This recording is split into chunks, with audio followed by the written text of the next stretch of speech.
This Massena political meeting is brought to you by An Italian Affair, located at 339 East Orvis Street in Massena. Call 315-764-9829 for takeout orders, or visit their website at ItalianAffair.com. Pizza and pasta at its finest. Okay, stand for the pledge, please.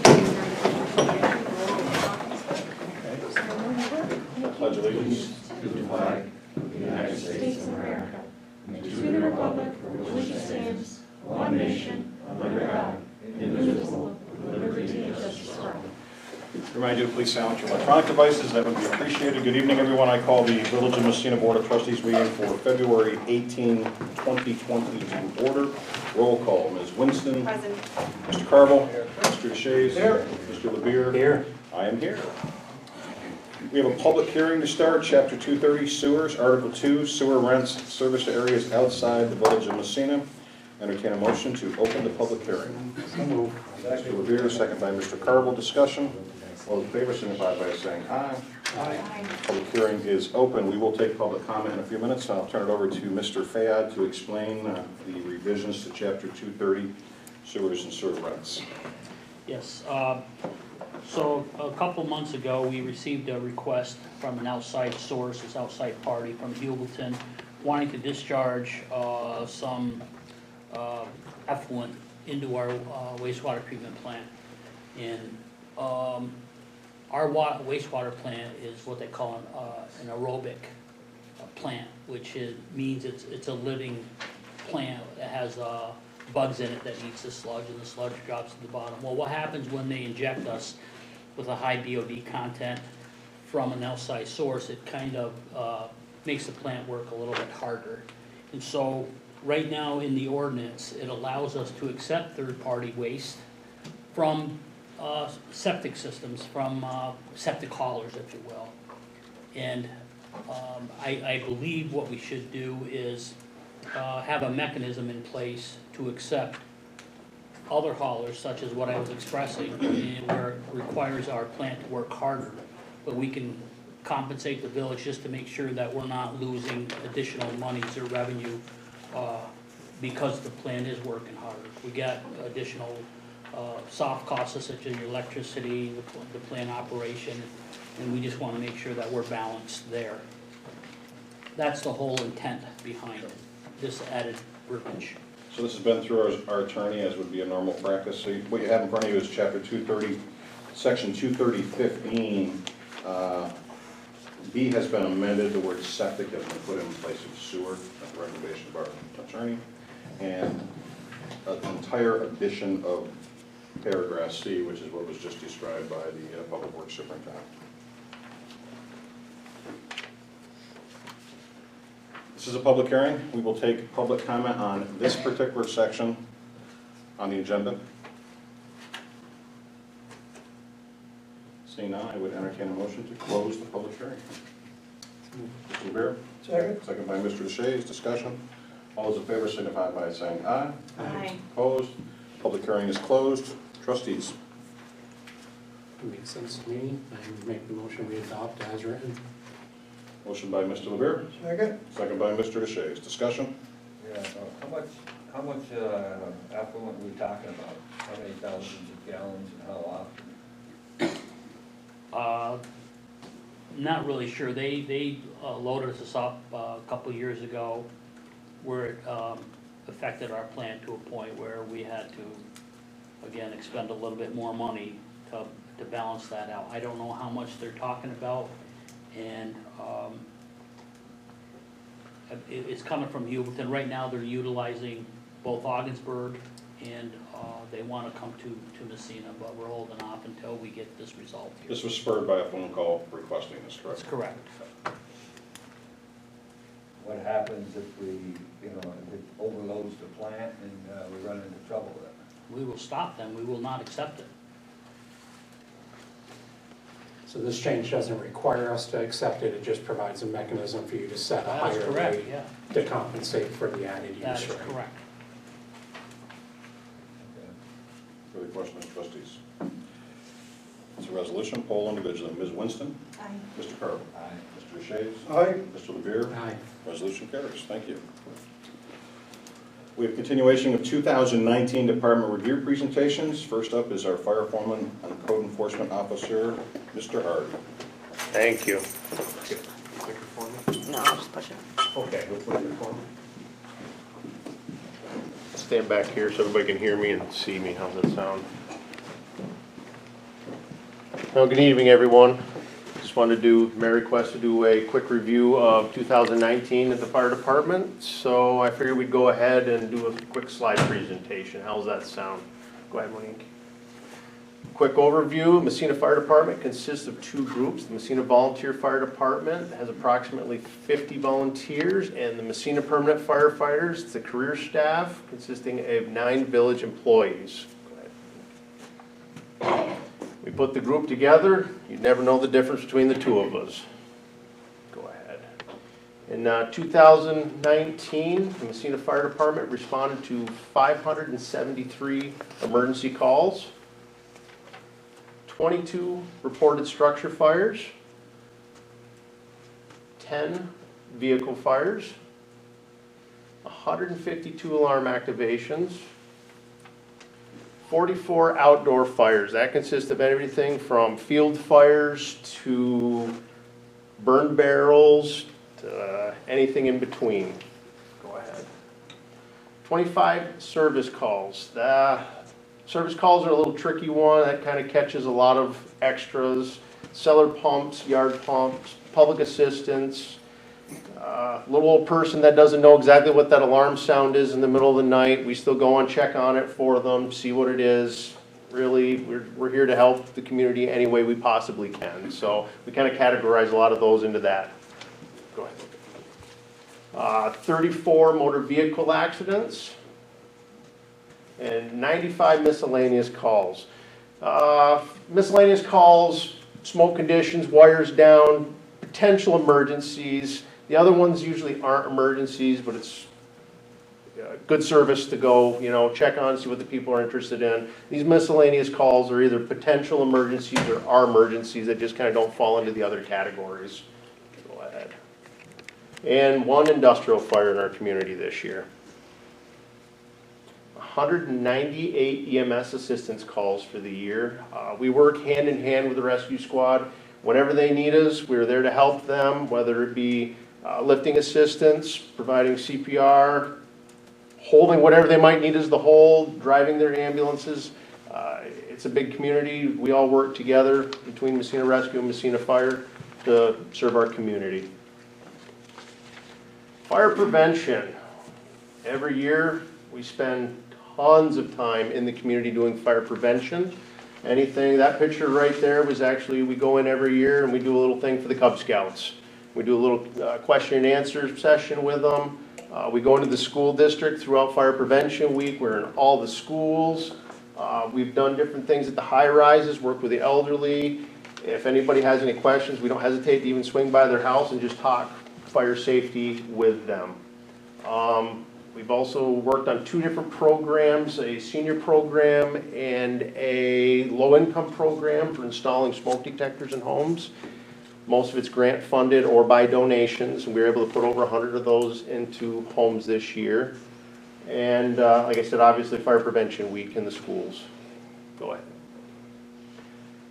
When we're not responding to calls, it's training, training, training. That is a huge portion of what we do. We prepare for worst case scenarios all the time. The career staff is required to have a minimum of 100 hours of continuous training every year by the state. Go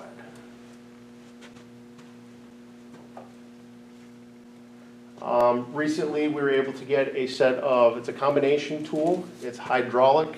It's Jazzalite, basically. It's hydraulic, but it actually runs off of Milwaukee batteries for power tools. So we've been training, working very diligently, learning how to use this equipment to serve our community even better. Portions of that was also vehicle stabilization. You get a vehicle on its side, rolled over. You have to make sure that it's safe for the first responders to be able to work around that. Here's one of our guys training cutting the car apart. CPR and first aid is another thing that we train on. Every several years, we have to recertify to get our CPR and first aid training. Actually, I believe that's coming up in 2024 as well. Go ahead. We've got a couple different groups within the department, hose company, ladder company.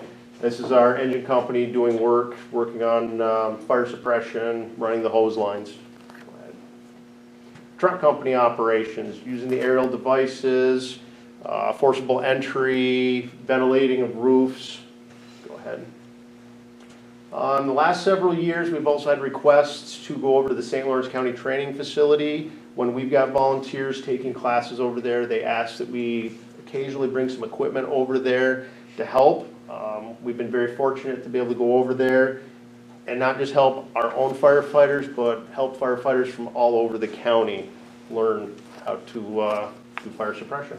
Go ahead. And last year, we were able to go over to Hogansburg and work with them on some aerial operations. Again, working with our mutual aid. They need to be able to work hand in hand with us. Doesn't matter the name of the department, we're there to serve each other. And we had one graduate from the New York State Fire Academy this year. Our most recent employee is required to go through 13 weeks of rigorous training, including physical agility tests, classwork, homework, hands-on, and he graduated this year. He did a wonderful job. Good employee. At the fire station, we also do the car seat program. It is federally funded through grants. I gotta remember how to break this all down. Goes to the state, from the state goes to the county, and basically we've got two guys at the station that are certified technicians, and the money comes in from the county, comes to us, they deliver car seats. It's amazing how many car seats we end up going through over there. But last year, 96 appointments were made. I wanna say close to 80 of those were actually new installs. But even if somebody's just got a baby on the way and they're not sure what to do with the car seat, bring it to the station. I'll have one of the technicians take a look at it. We'll be happy to do that. Go ahead. New equipment. We were finally able to finish this purchase. This was kind of went over a 2-year period. That pickup truck's a dually, brand new. Part of that came in off of a grant.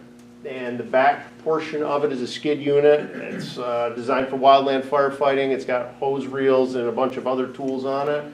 It's ready to go. We were able to put it into service in 2019. It's been a great truck for us so far.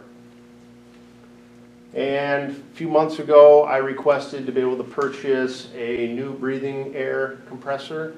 Our old one was a multi-system unit. It was like 40 years old. It was on its last leg. It was not capable of producing the air that we needed. We weren't even able to fill some of the bottles on our equipment because it just wouldn't put out enough air. This is the benchmark unit, I guess you would say. It's kind of the one that most departments go to. It's a 6,000 PSI unit. It's all self-contained. There's actually tanks in the back of it that don't have to come out anymore to be sent out for testing. It's all approved for the life of the unit now, so. We actually purchased some new EMS bags, first responder bags this year. Our old ones were starting to kind of wear out a little bit. They've gone past their life expectancy, so all of our trucks have new first aid kits on them. And we've also out helping the children. Every year we do multiple car washes at the stations, usually sporting events, different teams like that. Let the kids come in for a couple hours and do a little fundraising. It's a great location for it, gets them off the street, and it's a safe environment. Kids love it, so go ahead. Any questions on the fire side of things? No? Good. Okay, we'll go to the exciting side. Oh, go ahead. You didn't note it, you didn't make a note of how much work you do for code enforcement. Oh, that's next. Oh, okay. That's next. Sorry. I broke it into two different things. Code enforcement isn't nearly as exciting, so I figured we'd go with the fire part, kind of get things interested in it, and then we'll go to this side of things. So, all right. Building department, code enforcement. Massena Building Department is made up of the career staff at the fire department and our clerk, James, who was a new hire at the end of, 2018, I believe. He has been absolutely amazing. He's replaced Avis, which was a big pair of shoes to fill, and he's done a great job doing that for us. We cover both the village and town of Massena for all code enforcement. Currently, we're sitting at 6 code enforcement officers and 3 building safety inspectors. Your code enforcement officers are responsible for all aspects of code enforcement. That's building permits, complaints, and all the inspections and reviews in between. Building safety inspectors are responsible basically for fire inspections and some property maintenance work. In 2019, we processed 302 building permits in Massena. 90 roofing permits. That's our number one that we see every year, our roofing permits. North Country's rough on roofs. So 29 commercial building permits, including that's at Walmart where they did their new pickup location. That was quite a little project over there that they actually did. Go ahead. 25 fencing permits. 24 electrical upgrades. Most of those we find houses going to 200 amp entrances. They're old 100s, 150s, and that's kind of the status quo these days for residentials, 200 amp. So go ahead. We responded to 555 complaints throughout the community. Go ahead. High grass is the number one. 311 grass complaints. Wait, what house was That one right there. That's actually, I just took a picture off the internet. I tried to keep Look local like my homes and neighbors. addresses off of there as best I can, so. Trash complaints, 63 trash complaints. A bunch of those we have to work with the Department of Public Works. Those guys do a great job. They come in, sometimes with payloaders and heavy equipment to fill up back of trucks for people who don't remove their trash, and the village does it for them. Go ahead. 85 property maintenance complaints. Most of them are smaller things, but they could turn into bigger things in a hurry if they're not getting taken care of. So we go ahead and issue them orders for remedy, and we work with the homeowners to try to get things fixed. Go ahead. 8 unsafe structures. That one right there was actually taken down out in the township. It had gone down for taxes, and the DEC had some money for some cleanup sites, and that was one of them. So that building has now been removed. 6 illegal fowl and livestock. Every year we seem to get a handful of chicken calls. Last year I think I had 1 goat call in the village. What's the rule? They're not permitted in the village, which is tough because you go to Tractor Supply in the next couple of weeks and they're going to have chick days down there, and everybody wants to go buy their 6 chickens. I go through a dozen eggs a day, so I was just curious. Yep, no, He the told village, me no. yep, in the village it's not permitted, so. Go ahead, Monique. Let's see here, conducted 375 fire inspections, including all the hospital buildings, all the school buildings, 27 apartment inspections this year, and 12 foster care inspections. Planning and zoning, we attend all planning and zoning meetings for the village and town planning and zoning meetings. 13 zoning board meetings happened over the year, 19 planning board approvals, which basically means someone's requested to go start a business of some kind or change their business. Let's see here, 10 variances were approved and 3 variances were denied for the year. We actually had 15 new businesses open in 2019. That's a picture of the Mercantile. That place has got a certificate of occupancy ready to go. So every year, on top of the 100 hours of training that we need to get in the fire side, we are required to get 24 hours of continuous education training as a code enforcement officer and 6 hours of training for building safety inspectors. Any questions on that side? No? Excellent. Nice you work, particularly, the fire department, of course, which is a combination department, volunteers and career staff, so it takes some work melding those groups together to form a really good department. Absolutely. And we've seen that on display over the last month. There's been 2 structure fires, one just recently, an apartment house. So fire response doesn't happen by accident. You touched on training, and it's a vital piece of being prepared, and we're fortunate to have the fire service that we do, and also the code. And both those departments are examples of us working with the town, between the town and village, sharing those departments and reducing expenses for taxpayers, but and actually improving the service, so thank you. Next up.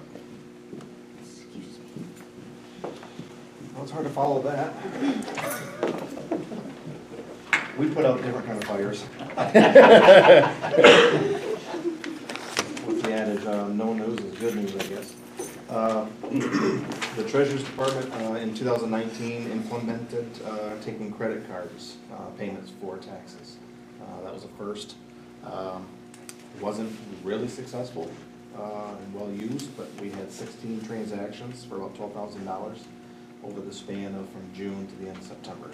I think the biggest reason why it's not real well used is because as a village government, we're not allowed to incur fees. So if you go to a retail store and you say, I want to buy this $100 item, you give them your credit card, you don't get charged anything for that. They eat those costs. The government can't do that. So we're not able to, for the tax side, we're not able to pass those onto taxpayers that aren't using that service. So the company that we use, they charge 2.65% directly to the user. So if they do want to use the card, they're going to pay 2.65%.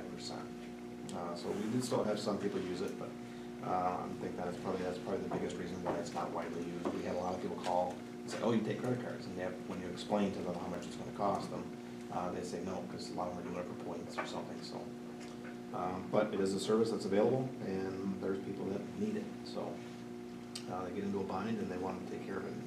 So it is an option. Some of the other things I've been working on is cleaning up the general ledger accounts to accurately report consistently with New York State reporting.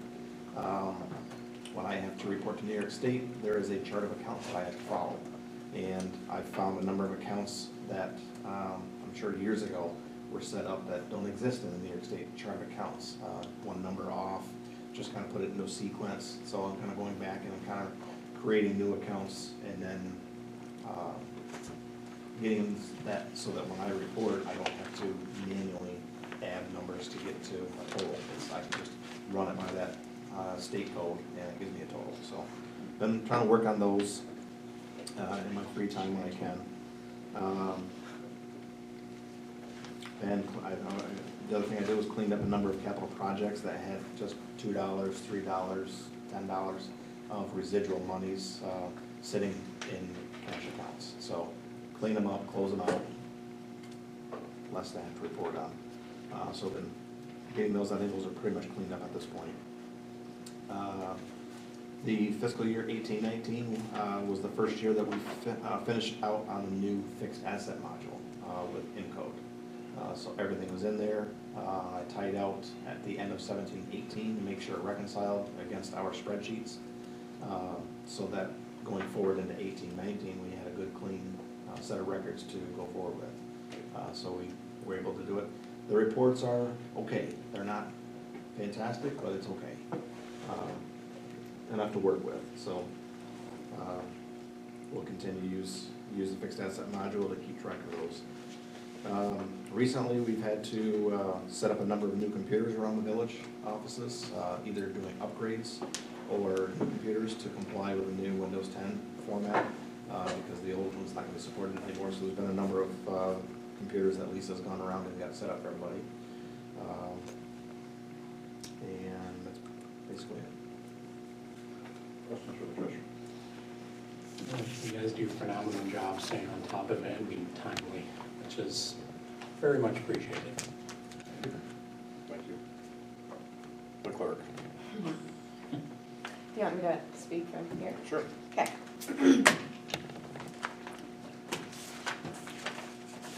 It won't take that long, I promise. It's 10 pages. It's only 3.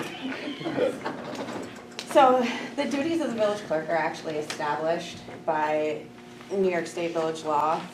However, with that being said, the role or the function of the village clerk has evolved over the past couple of years to include new or additional tasks.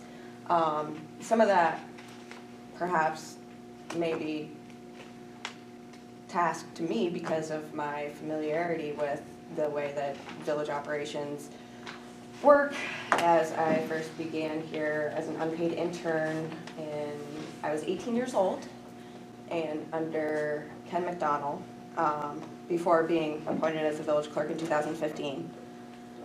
As with most careers, each day is unique. In addition to composing resolutions, legal notices, letters, proclamations, there were numerous projects that I was responsible for or assisted in facilitating in 2019.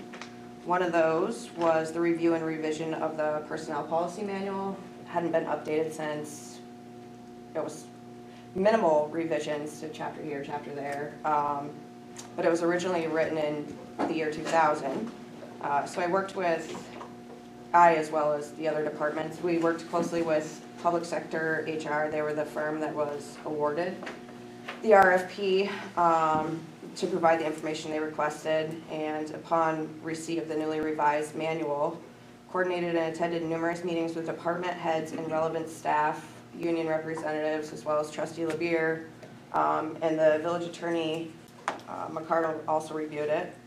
After reviewing the document with each group, I made those edits to the document, and finally, seems like it's taken me forever, provided the board with a final proposed copy for their consideration last week. Another special project that the clerk's office completed was the local update of census addresses for the 2020 census. This task included confirming all of the addresses for single, multi, and mixed-use buildings within the village of Massena. So in order to be certain that every person is accounted for, and it all had to be done within 120 days. So that was pretty time consuming. I cross-referenced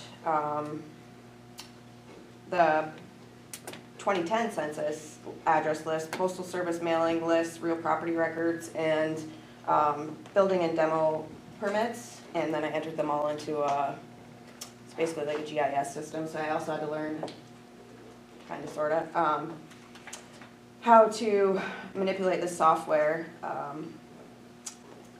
The reason why I bring this up is people often underestimate the importance of the census, but each person that's missed in the community essentially equals an average of $20,000 of federal funding lost over a 10-year period. So they estimate that it's $2,000 per person per year.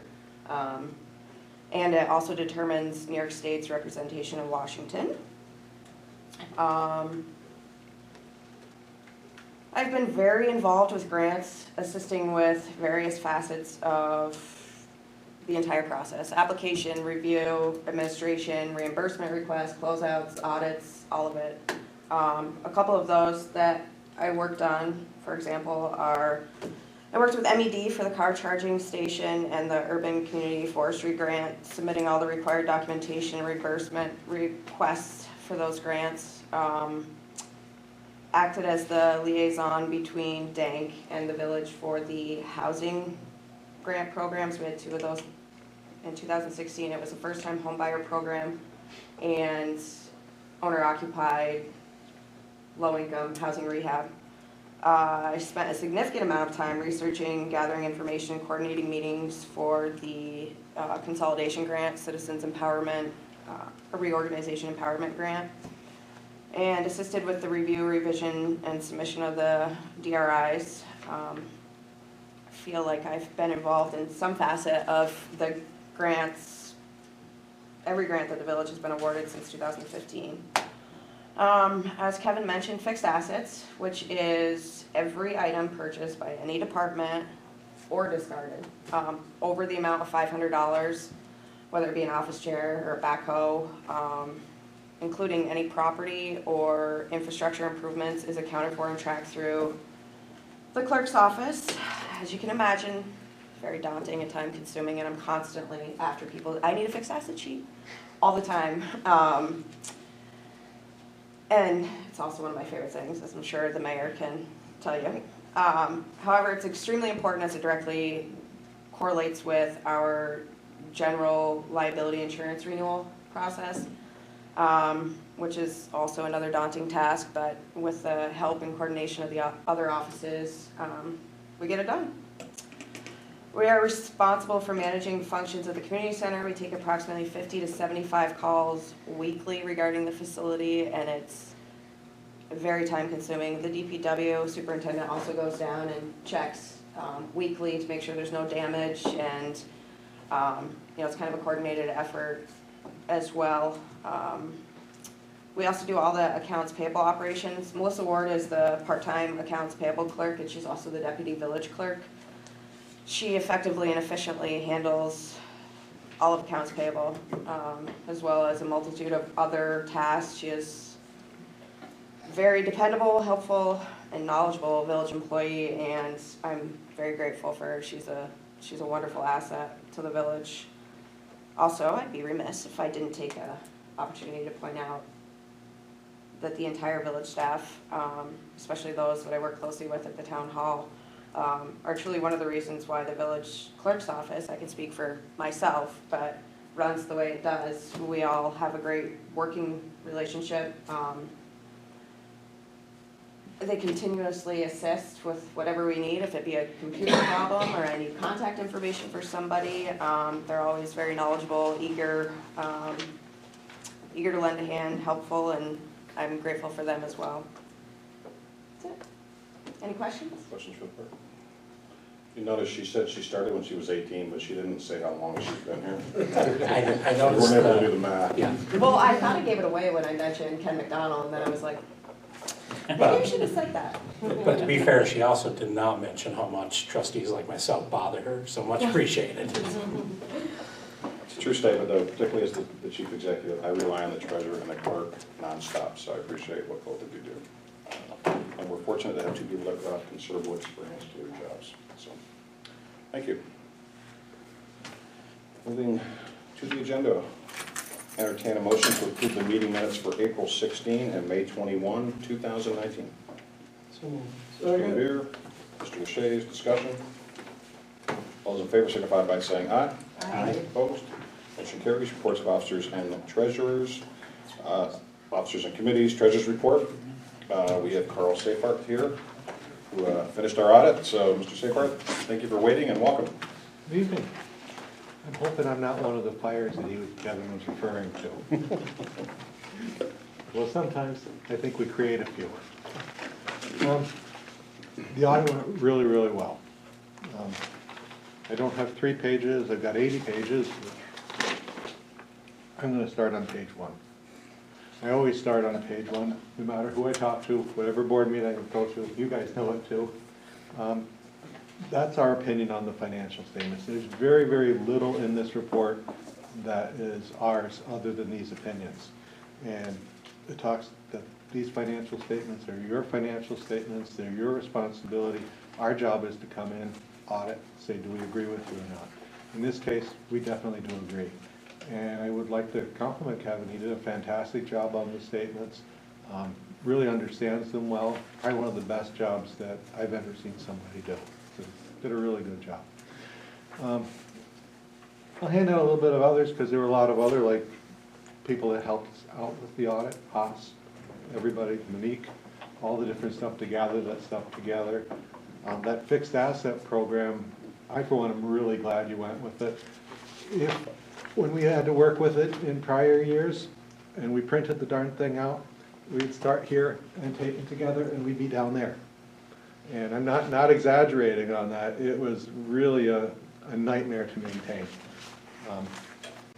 Whenever you get into spreadsheets, there's also a risk of errors. So I'm not a big fan. I really like that you've gone and adopted that.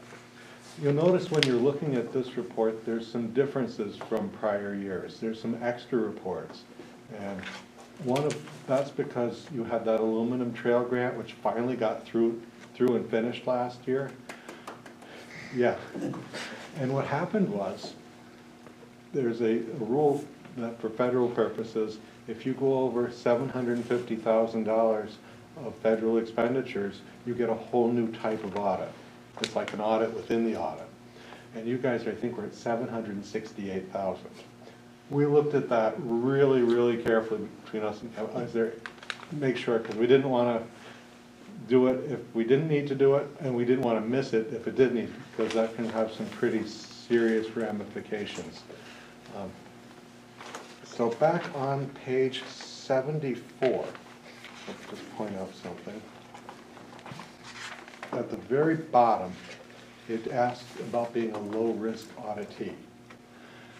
That, and it's checked, no, you're not a low-risk auditee. That doesn't mean you're a high-risk auditee, but for that type of audit, there's two classes, there's a low risk and a high risk, and if you didn't have an audit before, you need 2 consecutive single audits to be considered to be a low risk, then you have to be a high risk, not a low risk. And what that triggers is that we have to do more testing, we have to cover more of the dollars in that. So that's all that refers to, but I like to point it out to people because they look at that and says, oh, we're not low risk, we're doing something wrong. You're not doing anything wrong. It's just because of hopefully we don't have to do another one of these for quite a while to come. It's just because you didn't have a single audit last year and the year before was the only reason that you're not a low risk.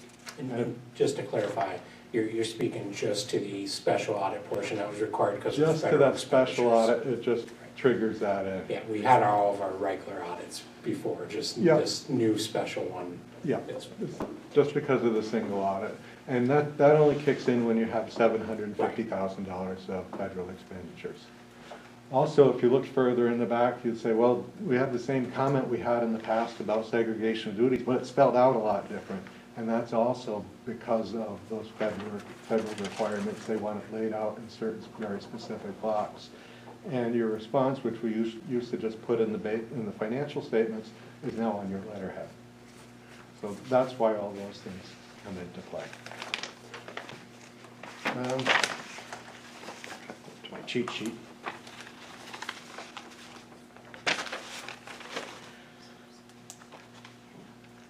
On your page 24, this is the same culprits we talk about every year. You've got really ugly numbers, negative 48 million of net position. That's all due to the post-employment health insurance benefits that have to be accrued in the financial statements. That's about 63 million. And that was new 2 years ago? Last year. 10 years ago? Last year? No, it's been around, it changed. On how we last year, report it. But it basically, it's been in place for a number of years now. Right. And that affects every type of government Right. that produces a financial statement. School, village, town, state, doesn't, equal opportunity. And there's really nothing you can do about those big liabilities except in your contract negotiations. And there's no way you can fund for that in New York State yet either, so. And if you look on the next page, page 25, your change in net position, which would be analogous to net income or loss, you've got a $900,000 loss, but that's because of depreciation, because of the OPEB, which was another 1.4 million, give or take, and a bunch of other things that you don't normally see. That's on the full accrual basis. On your regular financial reporting, you are actually 2.5 to the good, taking into account all of your different funds. We didn't have, I don't think, any adjusting entries that we did, which is really important for you guys to know, because if I came in and said, you know, we had all these adjusting entries we had to make, I would say, well, how accurate are our reports throughout the year? So I think you're doing pretty good shape with that. I like to have no adjusting entries. Not that it changes the work that we have to do any, but it gives us confidence in working with people that they know what they're doing. And that's, to us, that's a really important thing, to have good clients that understand, that care about what they're doing. And that's really kind of obvious here. Our only real finding was that internal control segregation of duties. And as always, you put in that new computer system. I think that's probably been one of the best things you've done in a while. And I think it's really important to maintain that and to really capitalize and make every bit available use of it.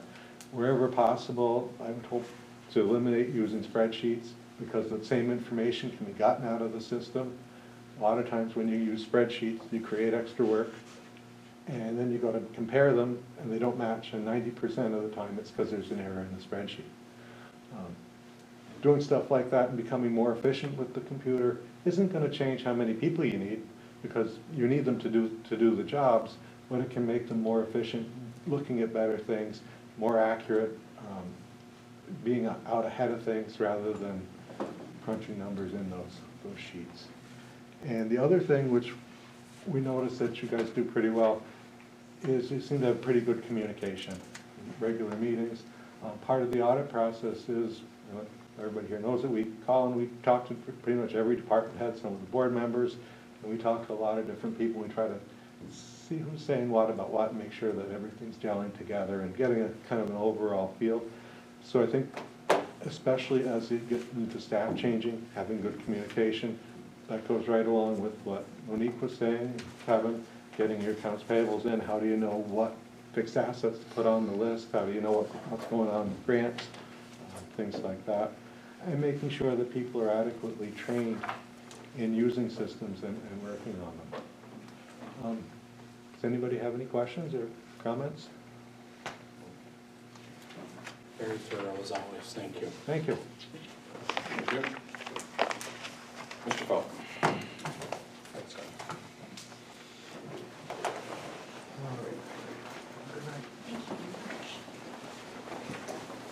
As always, you have been handed out the reports, budget, balance sheet report should have been in your bins. The year-end projections have been distributed as well to you guys and the department heads. Obviously, there is the summary there that shows where we're at year-to-date for revenues and expenses for the different funds. Number 3, budget has been entered, turned into the mayor. We're gonna be starting discussions here this week. Everything has been entered, turned in, entered, and into the system, so we've got a set of good reports to start with, to start looking at things. Quarterly sales tax was received from the county, $501,403, was up $29,817 from the same period last year. This brings the total for the year of $1,030,492, or 54% of the total budgeted for the year of $1.9 million. I think the first payment was up quite high. This one is nowhere near as high as it was for the last one, so curious to see, because that was kind of consistent last year. Was the first couple were quite a jump higher than usual, but then the last two really were a lot closer to very little change, so we'll see where that goes. On February 1st, we paid $66,840 principal payment for the long-term SIB, which is the small, infrastructure bond, for the CWSRF project, for the wastewater plant. That's, I think, was the first payment that we made, so we've got a ways to go. That's not gonna be paid off until 2049, but fortunately, this one is a 0% interest, so that helps. Number 6, we have bankruptcy discharge of debt to write off $42.09 because of a bankruptcy. So, gonna need board approval for that. So moved. Second. Mr. Rivera, second by Mr. Carville. Discussion. Those in favor signify by saying aye. Aye. Opposed, motion carries. That's a small one, usually it's not. Yeah, it's nice to see those little ones. Number 7, budget amendment for the superintendent for DPW is requesting to recognize $222,000 in anticipated revenue to offset the $222,000 that they've spent so far on the grant for the village that Senator Griffo got us for the municipal parking lot. So he spent $222,000, so his budget is looking horrible right now because he spent it. So this way we can recognize the revenue. That'll allow us to increase his expense budget to make it look better for the budget side. So the result's gonna increase the state aid budget with a 100-3589 account, and then increase his permanent road improvements account budget at the 151-12-400 account. So no impact on the budget. It increases in expense, increases in revenue. It's a net walk to zero. but it just creates less overages in the system. Checks in the mail, right? So move. Second. So a second by Mr. Carl. Discussion?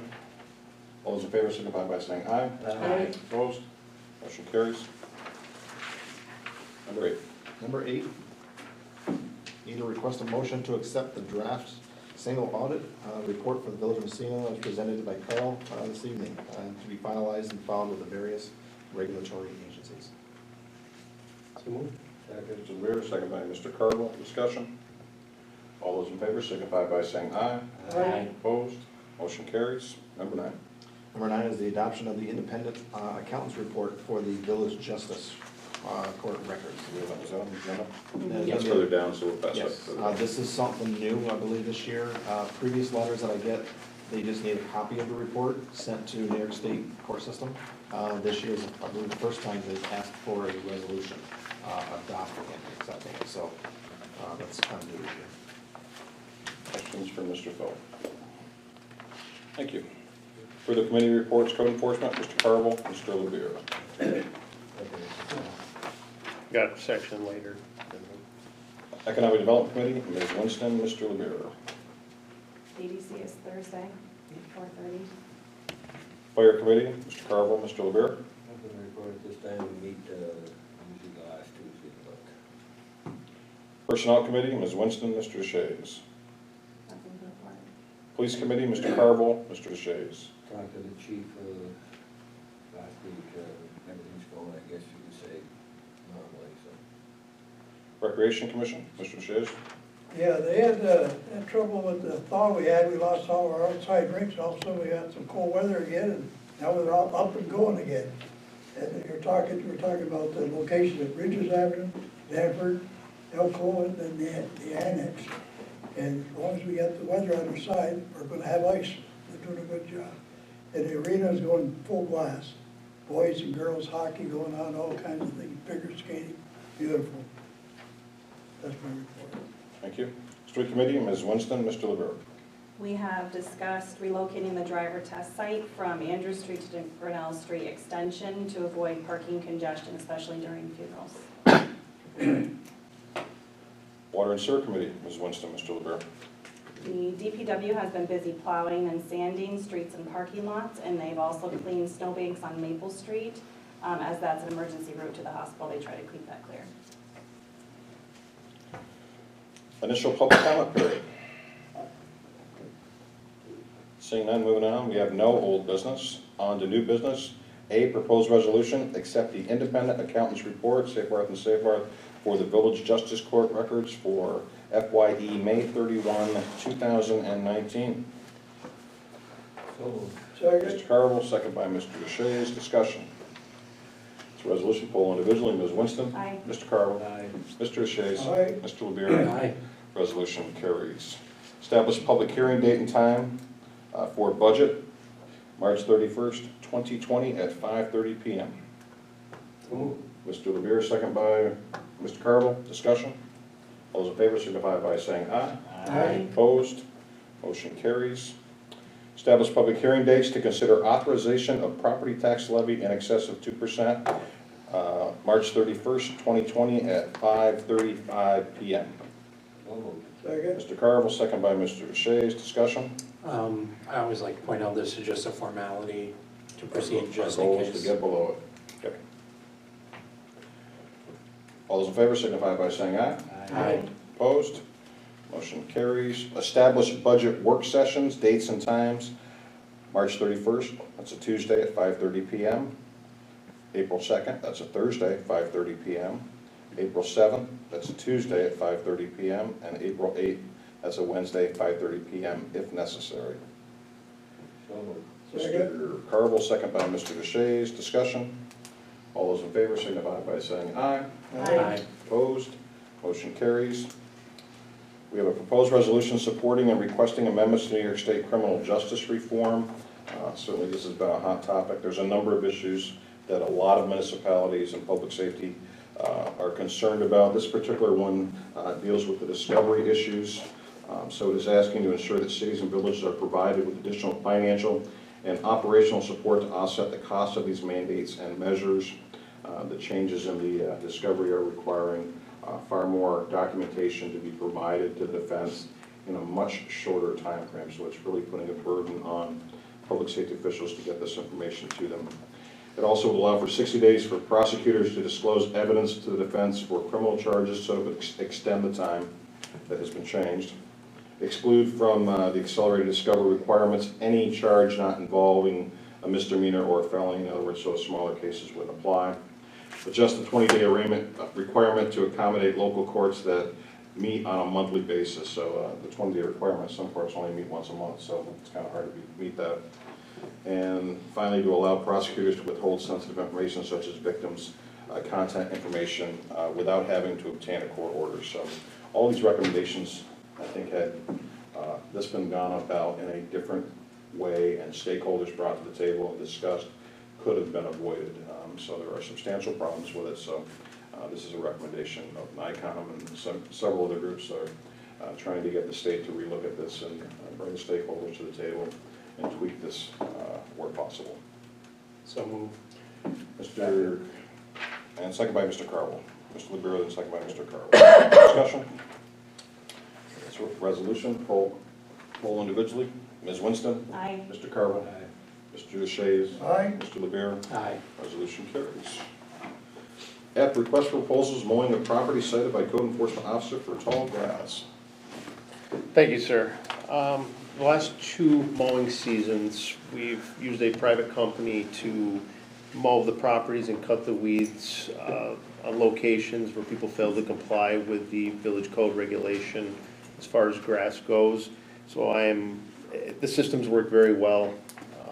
So this time I'm requesting permission to seek bids for the 2020 mowing season. So move. Second. Mr. LeBeau, second by Mr. Carwell. Discussion? Thanks for getting ahead of this. All those in favor signify by saying aye. Aye. Opposed? Motion carries. Voucher warrants. I move that the voucher signed by Mayor Courier, Trustee Carville, and myself be approved. Second. Second by Mr. Carwell. Discussion? All those in favor signify by saying aye. Aye. Opposed? Motion carries. Monthly reports, you have Massena Volunteer Fire Department Incorporated, January 2019, and the permanent firefighters in the Village of Massena Code Enforcement for January 2019. Also, communications correspondence I have done. Trustees? Closing public comment. Seeing none, I would entertain a motion and ask that we enter into executive session to discuss a collective bargaining agreement pursuant to the Taylor Law. Moved by Mr. LeBeau, second by Ms. Winston. Discussion. All in favor signify by saying aye. Aye. Opposed? Motion carries. We're adjourned for executive session. Have a good evening, everyone.